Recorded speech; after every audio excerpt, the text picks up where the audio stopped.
தென்காசி அருகே உள்ள பசுமை மலை கிராமத்தில் வாழும் வேலையான் முருகனை எண்ணம் எதுவாக கொண்டிருக்கும் ஒரு தீவிர பக்தர். தினமும் காலை எழுந்தவுடனே முருகனை வேண்டி பாடலாட்சி செய்து அருகிலுள்ள முருகன் கோவிலுக்கு மலர்களை எடுத்துச் செல்வது அவரது வழக்கம். ஒரு நாள் வேலையான் பசுக்களை மேய்த்துக் கொண்டிருந்த போது காட்டில் சில கொள்ளையர்கள் அவற்றை திருடிச் சென்றார்கள். துவண்டு போன வேலையான் கோவிலில் போய் கண்ணீருடன் முருகனிடம் கதறிக் கொள்கிறான். அந்த இரவில் வேலையான் உறங்கிக் கொண்டிருக்கும் போது ஒரு அழகிய இளைஞனாக முருகன் அவரது கனவில் தோன்றுகிறார். நான் உன் பசுக்களை காப்பாற்ற வந்திருக்கிறேன் என்று சொல்கிறார்.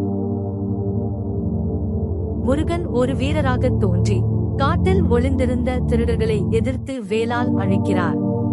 அந்த இடம் திடீரென கந்தனின் சந்நிதியாக மாறுகிறது. அடுத்த நாள் காலை வேலையான் எழுந்து பார்த்தபோது தன்னை இழந்த பசுக்கள் அனைத்தும் தனது வீட்டின் முன் தாய்ப்பாலுடன் நிற்கின்றன. அவன் கண்ணீர் விட்டு பாட ஆரம்பிக்கிறான். வேலையான் தனது வாழ்நாளின் இறுதி வரை முருகனின் புகழ் பாடிக்கொண்டே வாழ்ந்தார். அந்த ஊரில் உள்ள கோவிலில் இன்று வரை அவருக்கென ஒரு சிற்றாலயம் உள்ளது.